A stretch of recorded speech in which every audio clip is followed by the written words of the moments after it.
Olá! Seja bem-vindo e bem-vinda!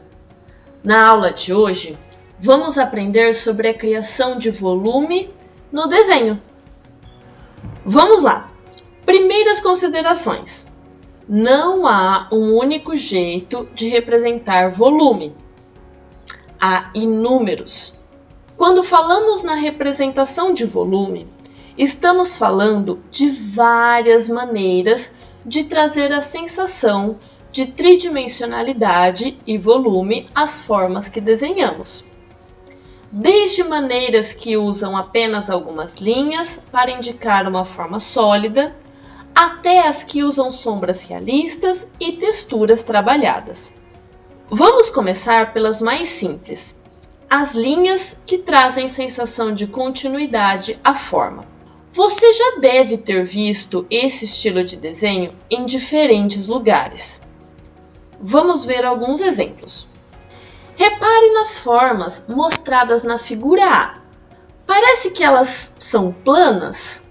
Isso acontece pois as linhas que estabelecem seus contornos não nos indicam que há uma continuidade ou faces para além do que estamos vendo. Elas dão a impressão de que estão desenhadas em um plano, onde há apenas dois eixos, a altura e a largura. Uma definição importante. Aqui, quando falo faces, me refiro aos lados dos objetos.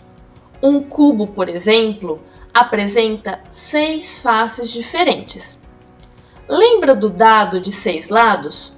Então, ele tem formato de cubo. Depois dessa consideração, vamos dar uma olhada nas figuras da imagem B. Você percebe que a ilusão de volume está bem mais presente? Isso se dá porque nós temos linhas que complementam essas formas, dando a ilusão de que outras faces existem. Reparem, por exemplo, no cubo. Nesse primeiro desenho, percebemos que, além da face frontal, que o quadrado da figura A também mostra, nós vemos mais 2 faces. E temos a impressão de que há outras faces que não podemos ver, como a que está virada para baixo, por exemplo. Observe agora a figura abaixo dos cubos. A primeira traz a ideia bem próxima à que nós já vimos, apresentando faces com contornos retos. Já a segunda apresenta faces circulares, ou melhor, apresenta 2 faces diferentes, uma com linhas retas e curvas, e a outra com linhas curvas, demonstrando que tem um formato diferente. Nós ainda temos a ilusão de que o objeto apresenta um volume e uma face para a parte de baixo, que está oculta para nós, igual à face de cima, que é arredondada. Como isso é feito? Repare que essa linha não é reta. Ela é levemente curvada, o que nos dá a impressão de que a face de baixo também apresenta esse contorno curvo. O mesmo acontece nessa outra figura de baixo. Repare que aqui o traço não é reto. Então, temos a sensação de que essa forma é um cone, parecido com aqueles chapeuzinhos de aniversário. Enquanto que nessa outra figura, sabemos que sua face de baixo é um quadrado ou retângulo devido suas arestas. Essa é um quadrado ou retângulo, enquanto que essa aqui é um cone. Por último, observe essa forma arredondada. Ela também dá a sensação de plana. Parece apenas um círculo meio torto que alguém traçou em uma folha. Mas se acrescentarmos algumas linhas, como nesse exemplo da figura B, temos a impressão de que ela se tornou tridimensional. Repare que não temos a sensação de que há faces planas, mas de que há a continuidade da forma em um outro eixo. Então, além da altura e largura, temos a sensação da profundidade. Vamos ver outros exemplos. Na figura A, temos o exemplo de outras formas que apresentam conceitos semelhantes aos que vimos no slide anterior. A maioria das figuras são formas básicas unidas. Repare que, por meio delas, já é possível criar figuras interessantes e mais complexas.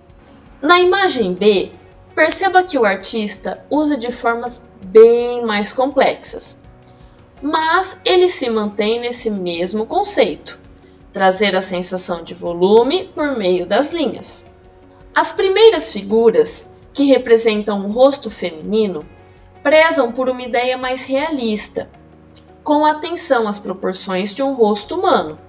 Repare, por exemplo, no tamanho dos olhos, nariz, boca, testa.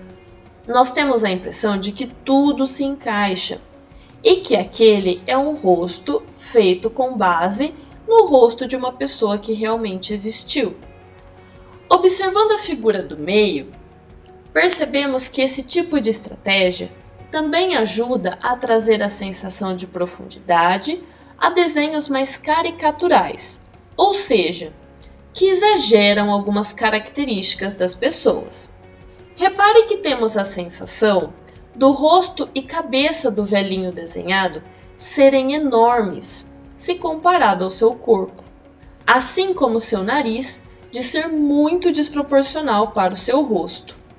Mas ainda assim, temos a sensação de volume, devido às linhas que compõem o desenho.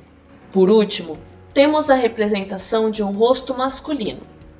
Ele preza por proporções mais realistas, mas não tanto como o desenho do rosto feminino.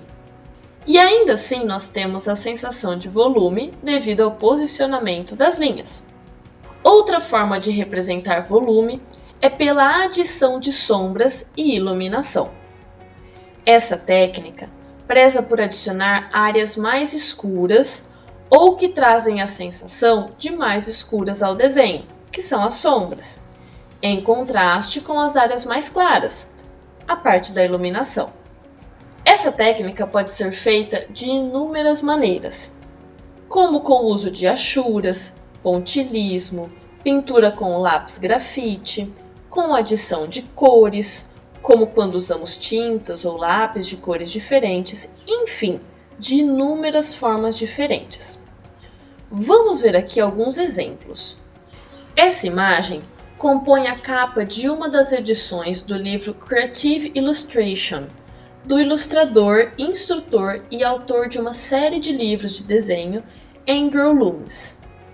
Nela percebemos a sensação de volume no rosto da pessoa, mas repare que não são as linhas que trazem essa sensação, mas os tons coloridos que mostram as partes sombreadas e iluminadas do rosto humano. Olhe, por exemplo, nos tons da bochecha, da parte mais próxima ao nariz, parte mais próxima aos olhos. Você percebe que há uma mudança nas cores para dar a sensação de volume? Agora compare com a parte da testa e do nariz, que já é mais clara e iluminada. Veja como os tons são diferentes. Para esse tipo de efeito, ainda é possível utilizar de pontinhos. Isso mesmo, pequenos pontos agrupados também fornecem a sensação de sombreamento. Veja essa imagem. Ela foi feita inteiramente com pontinhos. De longe, eles parecem agrupados e trazem a sensação de tons de cinza, dando a ideia de que há lugares mais sombreados e mais iluminados, consequentemente, dando a ideia de volume para o desenho. Repare nessa parte que eu recortei. Você verá que são apenas vários pontinhos agrupados. Essa técnica é conhecida como pontilhismo, e os artistas costumam usar uma caneta com a ponta bem fininha para fazê-la. Já nessa outra obra, se usou de linhas para dar o mesmo efeito de tons de cinza e de sombreamento. Essa técnica é chamada de achuras e pode ser feita com canetas, com lápis ou outros estilos de arte também. Ela é muito usada na gravura, por exemplo. Veja esse recorte. Os contornos das cercas e das rochas, por exemplo, deixam as linhas mais à mostras. E é mais fácil de perceber que essas linhas estão presentes para delimitar elementos, enquanto outras são utilizadas para sombreá-los. Procure reparar nos desenhos que você vê durante o seu dia a dia e como o volume é trabalhado e como os artistas representaram essa característica em suas obras. Nossa aula se encerra por aqui. Espero que você tenha gostado. Um grande abraço e até mais!